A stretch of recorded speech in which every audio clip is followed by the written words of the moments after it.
A esfinge tem apenas 4.500 anos. De todas as formas, sim, 2.500 antes de Cristo. Os antigos egípcios estavam lá, mas eu acredito que eles encontraram a esfinge já criada e já fortemente erodida e que então recarvaram sua cabeça na cabeça de um faraó. E essa cabeça, como Robert Schoch e outros apontaram, é muito pequena em relação ao corpo. Isso faz sentido se fosse uma cabeça de leão fortemente erodida que depois foi esculpida na cabeça de um faraó. No coração das areias atemporais do Egito, um mistério tão antigo quanto a própria civilização se ergue na grande esfinge. Durante anos, esta antiga maravilha arqueológica tem cativado arqueólogos e historiadores. Em um avanço monumental, cientistas desvendaram os segredos há muito ocultos da grande esfinge. Que segredos estão escondidos por trás deste antigo portal? Poderia isso reescrever a história como a conhecemos? Junte-se a nós em uma jornada para o desconhecido, enquanto cientistas finalmente decifram os mistérios da antiga esfinge do Egito. Desvendando mistérios antigos. O Poço de Osíris, abrindo na calçada que liga a esfinge à segunda pirâmide, cativa imediatamente com seu design intrincado, um símbolo da proeza da engenharia antiga. É uma estrutura em camadas que abrange 3 níveis, mesclando praticidade com um toque místico. O Poço de Osíris se abre como uma maravilha da engenhosidade e habilidade artesanal do Antigo Egito. Seu design por si só é prova das habilidades notáveis de seus construtores. Imagine a precisão necessária para esculpir essas câmaras diretamente no leito rochoso sólido, revelando um profundo entendimento da estrutura da Terra. Ao entrar, você é recebido com uma abertura retangular, meticulosamente trabalhada, que marca o início da sua descida. Isso não é apenas um simples buraco, é um poço vertical, cuidadosamente projetado, que mergulha quase 10 metros no subsolo. Considere o imenso esforço necessário para extrair e moldar o calcário usando ferramentas feitas de pedras e metais mais duros, juntamente com o uso de cordas e suportes de madeira. Tal artesanato sublinha a avançada proeza de engenharia dos egípcios. A câmara inicial, embora não adornada com decorações ou tesouros luxuosos, exala um propósito silencioso. Ela serve como um espaço preliminar, talvez para rituais preparatórios ou momentos de contemplação antes de se aprofundar mais. No entanto, a verdadeira intriga espera à medida que você progride para o segundo nível. Aqui, outro poço desce mais 20 metros, revelando uma câmara mais intrincada. Esses poços sugerem que podem ter servido como passagens para sepultamentos ou representações simbólicas da jornada para a vida após a morte. Esta exploração mais profunda desvenda camadas de mistério e convida à especulação sobre os rituais e crenças que moldaram a cultura egípcia antiga. Descer para o terceiro nível é onde a exploração toma um rumo dramático. Outra descida por um poço o leva a impressionantes 30 metros abaixo da superfície. Aqui, no coração da câmara, repousa um substancial sarcófago de pedra. Não é apenas um local de sepultamento, é uma homenagem simbólica ao lendário túmulo de Osíris. A submersão parcial da câmara em água do aquífero natural aumenta sua aura mística, evocando temas de renascimento e purificação profundamente enraizados na mitologia egípcia. Cada nível dentro desta estrutura serve a um propósito distinto e misterioso. Descer até o ponto mais baixo revela uma visão impressionante. Um grande sarcófago de pedra descansando em uma câmara parcialmente submersa em água. Aqui, a cena evoca uma vívida representação do submundo egípcio antigo, aparentemente esculpido sob nossos próprios pés. É como se eles tivessem criado sua própria versão da vida após a morte, escondida profundamente no coração do Planalto de Gizé. Explorar mais a fundo este nível revela 6 poços de sepultamento vazios, uma descoberta surpreendente que deixa os arqueólogos ponderando sobre seu propósito. Esses poços foram esvaziados por saqueadores ou foram intencionalmente deixados vazios. Este nível oferece um vislumbre das práticas e rituais funerários antigos, embora muitos detalhes permaneçam elusivos. Apesar da ausência de inscrições, uma forma de sinalização antiga que poderia ter fornecido informações históricas cruciais, os artefatos espalhados pelo poço falam volumes. Fragmentos de cerâmica, pedaços de vasos de pedra e outros pequenos relicários agem como migalhas de pão, nos levando de volta no tempo, sugerindo que o Poço de Osíris provavelmente data do período do Novo Reino. Investigar o poço é semelhante ao trabalho de um detetive. onde cada pista contribui para desvendar o mistério de suas origens. No entanto, entre as descobertas mais comoventes estão os restos mumificados descobertos em câmaras menores ao redor do sarcófago central. Estudar grandes monumentos e templos proporciona um contexto histórico valioso, mas encontrar esses restos humanos oferece uma conexão profunda com o povo do Antigo Egito. Analisar esses indivíduos preservados oferece um raro vislumbre de suas vidas diárias, suas dietas, estilos de vida e, talvez, até as circunstâncias de suas mortes. Notavelmente, o Poço de Osíris leva o nome do próprio Osíris. Osíris não é um deus comum.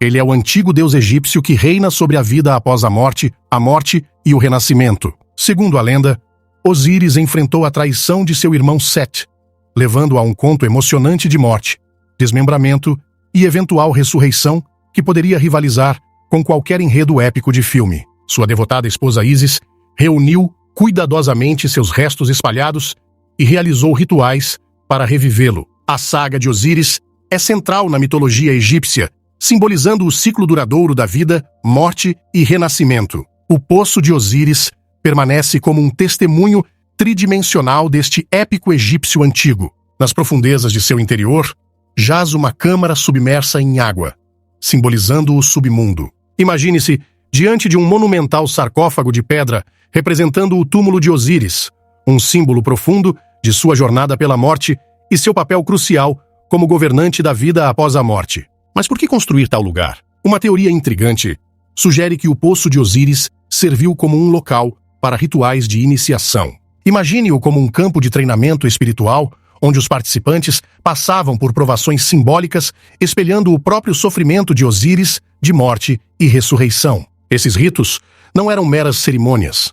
Acreditava-se que transmitiam conhecimento oculto e aceleravam uma transformação espiritual nos iniciados. Alguns especulam que o design do poço estava intrinsecamente alinhado com corpos celestes, refletindo as estrelas associadas a Osíris e a vida após a morte. Parece que o poço foi concebido como um conduto ligando a terra aos céus, uma representação arquitetônica da jornada da alma além da morte. O que realmente cativa é como a disposição física do Poço de Osíris e os artefatos descobertos dentro dele ressoam com textos antigos egípcios, como os textos das pirâmides e o Livro dos Mortos. Esses textos iluminam a perspectiva egípcia sobre a vida após a morte, repleta de simbolismos de água, barcos e a profunda importância dos sarcófagos. O poço em si parece uma rendição petrificada desses antigos pergaminhos, um elo tangível com as crenças e costumes de uma civilização há muito tempo passada,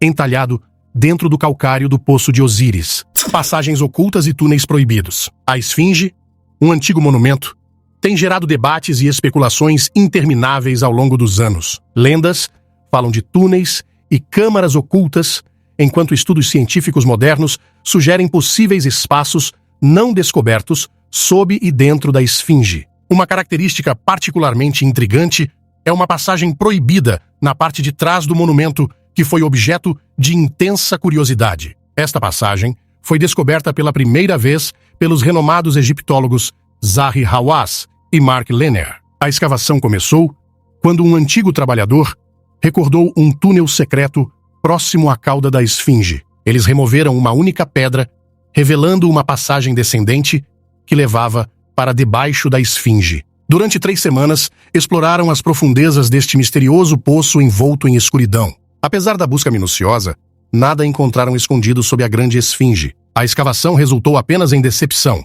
Um túnel vazio, meticulosamente documentado em um relatório de 16 páginas, com algumas fotografias e ilustrações, principalmente mostrando a entrada e vistas externas da Esfinge. Essas raras imagens e a informação limitada disponível deixaram muitas perguntas sem resposta. De acordo com os pesquisadores, eles procuraram cada centímetro, mas não encontraram nada escondido embaixo. Alguns ousados se arriscaram para explorar a parte traseira da Esfinge quando as autoridades estavam distraídas. Eles tinham apenas alguns segundos antes de serem pegos, mas conseguiram capturar algumas visões proibidas. As imagens que capturaram mostram um túnel anteriormente desconhecido que sobe para o coração da própria Esfinge. Essas imagens revelam um túnel fechado dentro da Esfinge, invisível do lado de fora. É um túnel que leva para cima e para o leste, sugerindo segredos escondidos dentro do antigo monumento. Esta descoberta desafia o que nos foi dito sobre não haver nada sob a esfinge. Embora este túnel específico possa ser um beco sem saída,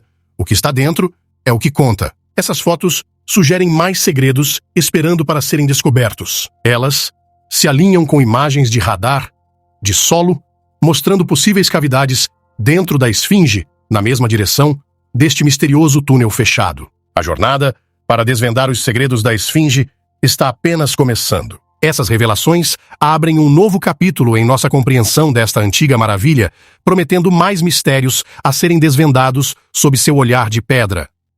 O mistério do sarcófago de Dacito. Uma característica proeminente do Poço de Osíris é um enorme sarcófago cinza situado na parede norte. Sem dúvida, o objeto mais intrigante dentro do Poço de Osíris. O que o torna particularmente incomum é sua composição. Por meio de análise de difração de raios X, os pesquisadores identificaram o mineral como dacito. Este mineral, dacito, é sem precedentes em qualquer outro artefato na história do Antigo Egito, tornando este sarcófago verdadeiramente único.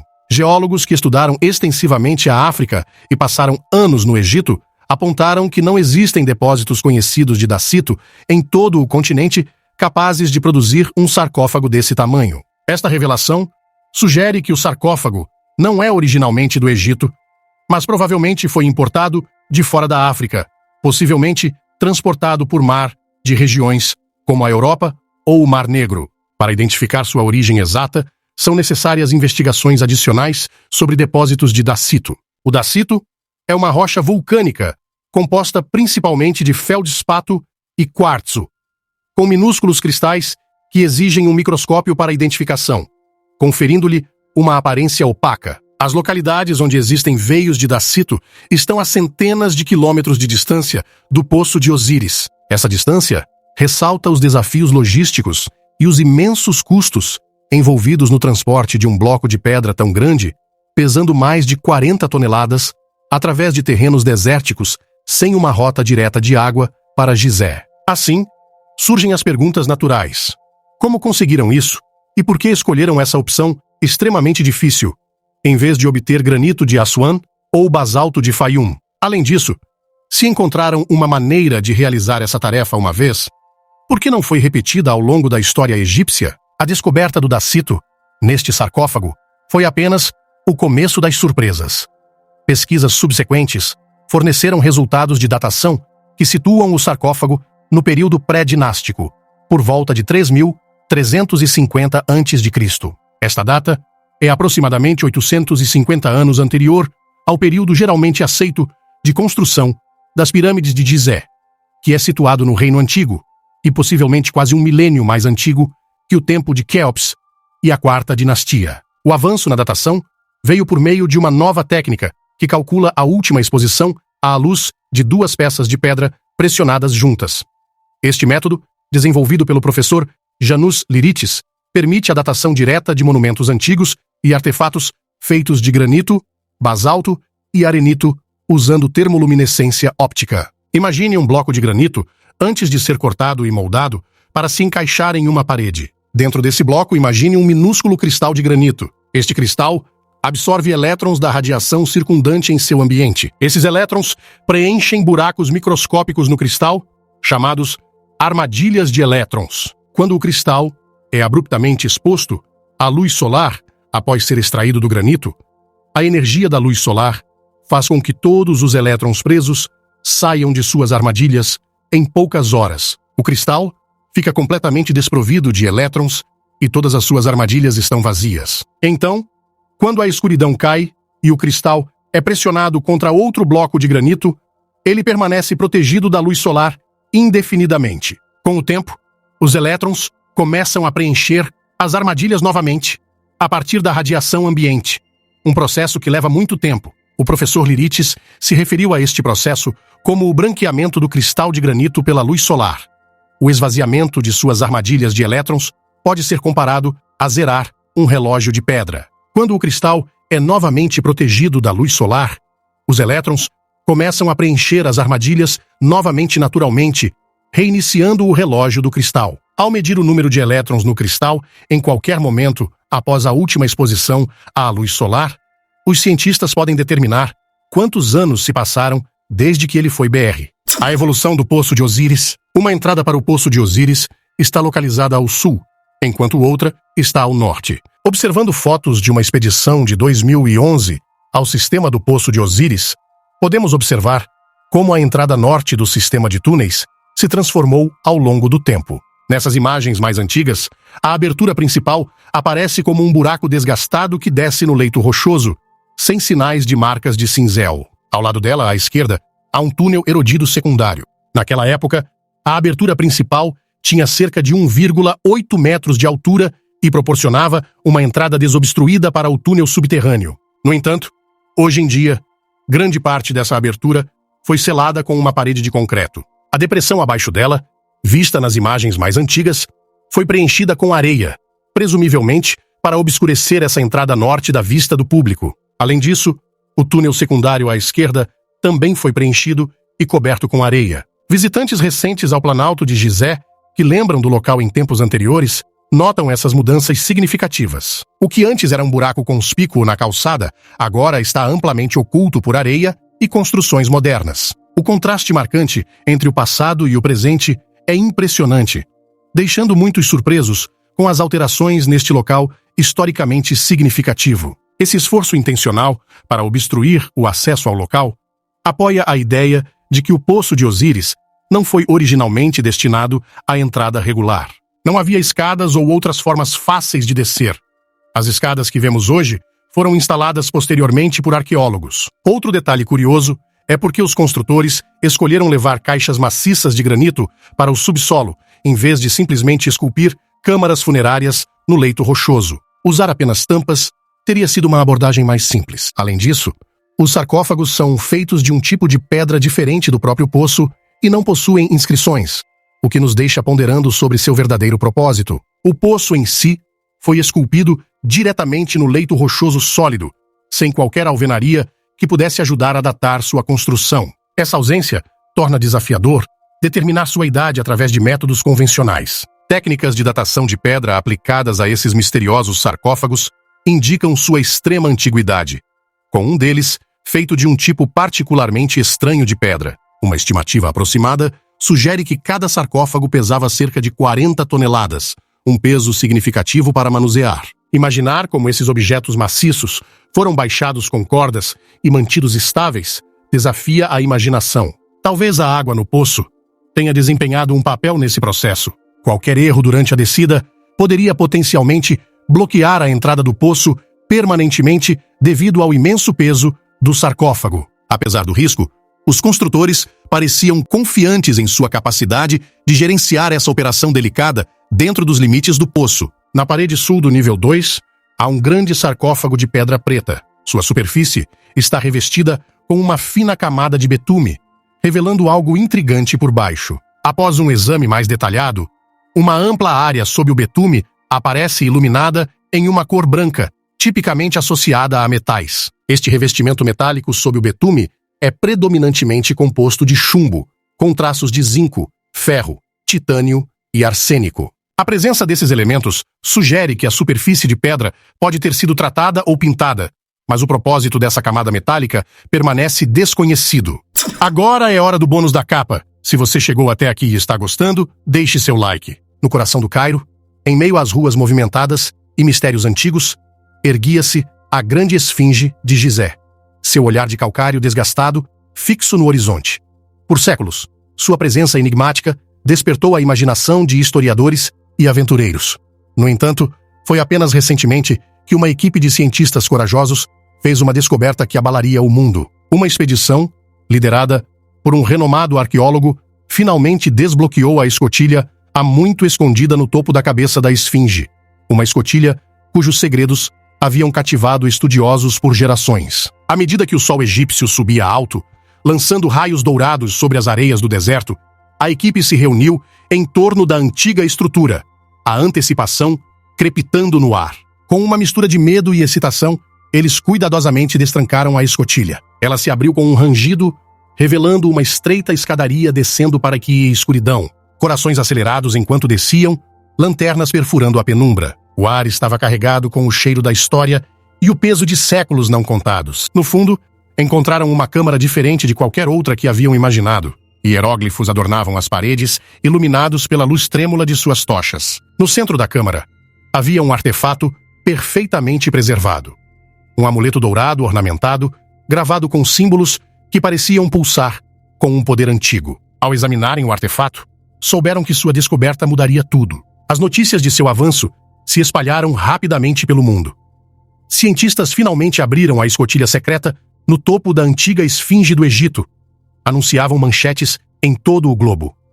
O mundo prendeu a respiração, ansioso para descobrir os mistérios enterrados sob as areias do tempo. Uma jornada pela história. Graham Hancock é uma figura provocativa nas discussões sobre civilizações antigas, renomado por seus livros intrigantes como Fingerprints of the Gods e Magicians of the Gods. Suas ideias, muitas vezes, desafiam a arqueologia convencional, focando no conceito de uma civilização avançada perdida na história. Segundo Hancock, essa civilização possuía conhecimentos de arquitetura e matemática muito além do que atribuímos às primeiras sociedades humanas. O Poço de Osíris desempenha um papel significativo nas teorias de Hancock, sendo visto como um possível vestígio dessa civilização antiga. Seu design intricado sugere que pode conter pistas sobre o conhecimento tecnológico e as crenças culturais dessa sociedade misteriosa. Hancock especula se a idade do poço supera as cronologias convencionais, ou se foi construído utilizando conhecimentos transmitidos por essa civilização enigmática. Ele propõe que a orientação do poço pode significar uma conexão com eventos celestiais ou constelações ligadas a Osíris, simbolizando temas de vida, morte e renascimento na mitologia egípcia. As pesquisas de Hancock implicam que os monumentos do Egito são parte de um plano cósmico mais amplo, cada um contribuindo com uma peça para a compreensão do nosso passado antigo. O Poço de Osíris, com seus mistérios, poderia potencialmente revelar mais sobre a relação de nossos ancestrais com o cosmos e sua busca por significado espiritual. As teorias de Hancock muitas vezes giram em torno de cataclismos globais, particularmente aqueles desencadeados por impactos de cometas há aproximadamente 12.800 a 11.600 anos, durante um período conhecido como Dryas Recente. Ele sugere que esses eventos catastróficos poderiam ter levado à queda da civilização avançada que ele postula ter existido. Ao examinar a água que preenche os níveis mais baixos do Poço de Osíris, Hancock vê mais do que apenas infiltração de água subterrânea. Ele interpreta isso como um lembrete simbólico de dilúvios antigos, inundações épicas que, segundo sua hipótese, afetaram profundamente essa civilização perdida. Essa água dentro do poço torna-se um marcador das devastadoras inundações globais que Hancock acredita terem moldado a história da humanidade. Hancock desafia arqueólogos e pré-historiadores convencionais ao sugerir que múltiplos cataclismos antigos ocorreram, eventos que podem ter deixado vestígios não reconhecidos como artefatos humanos.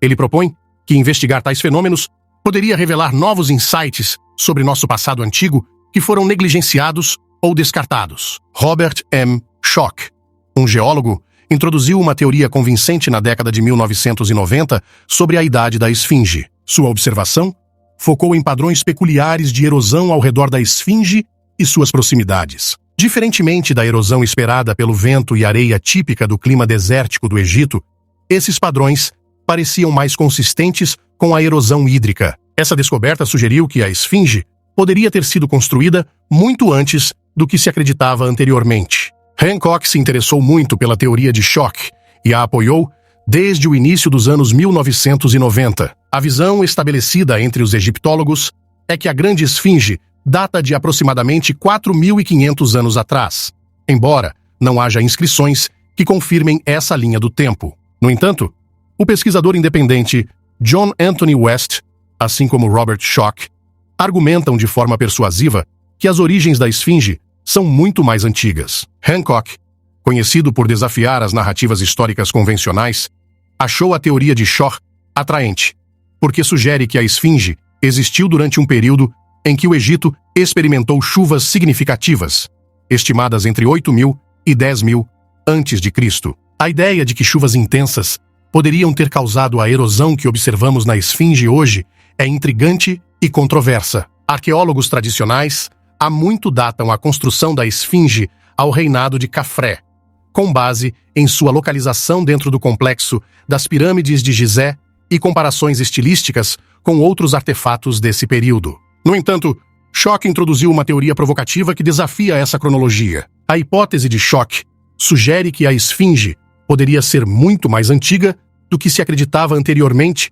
possivelmente datando da Era Neolítica, se foi construída durante um período em que o Egito experimentou mais chuvas. Essa reavaliação mudaria profundamente nossa compreensão da história antiga egípcia. Para a perspectiva de Schoch, simplesmente, a esfinge não se originou com Khafre na Quarta Dinastia. Em vez dos padrões de erosão típicos esperados do vento e das areias do deserto, a esfinge exibe características distintas, como rachaduras profundas, linhas ondulantes em sua superfície de calcário e contornos suaves e arredondados. Essas características são típicas da erosão hídrica, em vez da abrasão por vento ou areia. É notável que o calcário, o material da esfinge, varia em dureza através de suas camadas, tornando-o particularmente propenso ao desgaste induzido pela água. Schoch notou algo fascinante sobre os padrões de erosão nessas camadas. O dano não poderia ser apenas do vento e da areia.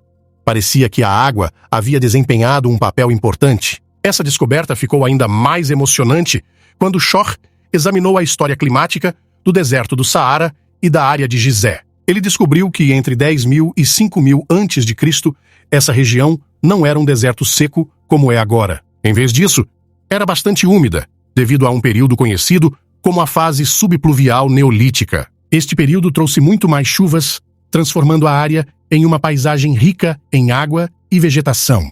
Uma civilização perdida. Hancock tem uma teoria cativante sobre uma civilização antiga que antecede as sociedades primitivas conhecidas, como os egípcios, sumérios e os povos do Vale do Indo. Imagine uma sociedade avançada desaparecendo quase da noite para o dia, deixando apenas fragmentos de sua existência para trás. Hancock propõe que essa civilização não estava confinada a um único local, mas tinha uma presença global. Ele acredita que após o desastre que destruiu esse mundo, os sobreviventes se espalharam pelo globo, compartilhando seu conhecimento avançado e ajudando a impulsionar outras culturas antigas. Hancock também explora mitos e tradições orais de várias culturas, tratando-os como potenciais registros históricos, em vez de mero folclore. Ele é particularmente fascinado pelos mitos recorrentes de inundação encontrados em diferentes culturas, vendo-os como uma memória coletiva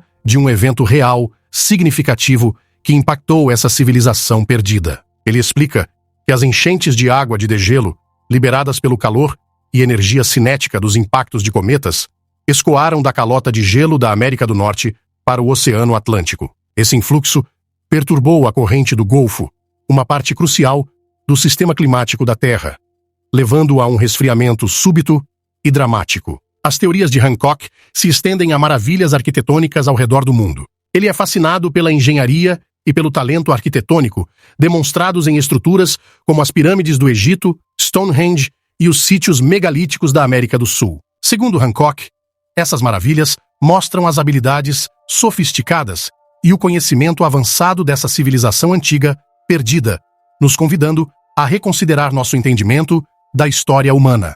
Hancock acredita que a notável precisão e detalhe nas construções antigas sugerem que esses construtores primitivos tinham acesso a conhecimentos e tecnologias avançadas muito além do que normalmente lhes creditamos. Por exemplo, em Pumapunku, na Bolívia, as pedras são cortadas com uma precisão incrível, parecendo que devem ter usado ferramentas altamente avançadas. Ele é especialmente intrigado pelas técnicas usadas para construir estruturas maciças, maravilhando-se com como enormes pedras foram perfeitamente encaixadas, muitas vezes sem qualquer argamassa. Essas pedras, pesando várias toneladas, não foram apenas movidas, mas também posicionadas com incrível precisão, indicando uma profunda compreensão dos princípios de engenharia e, possivelmente, o uso inteligente de alavancas e sistemas de polias. A fascinação de Hancock não termina com as técnicas de construção. Ele também é cativado pelo conhecimento matemático e geométrico que essas estruturas antigas revelam.